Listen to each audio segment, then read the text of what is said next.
The Northeast Students Organization NESO, representing 8 students' bodies across Assam, Meghalaya, Manipur, Mizoram, Nagaland, Arunachal Pradesh and Tripura, has issued a formal plea to the Government of India expressing profound concerns over the ongoing violence in Manipur, which has now continued for 16 months.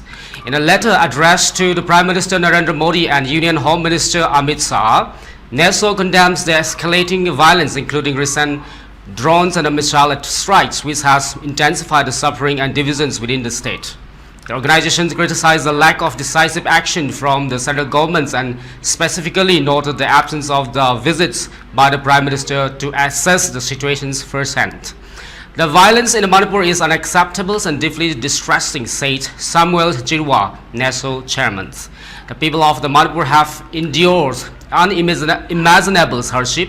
The prolonged conflict has led to the significant loss of life and property, creating an atmosphere of fear and instability.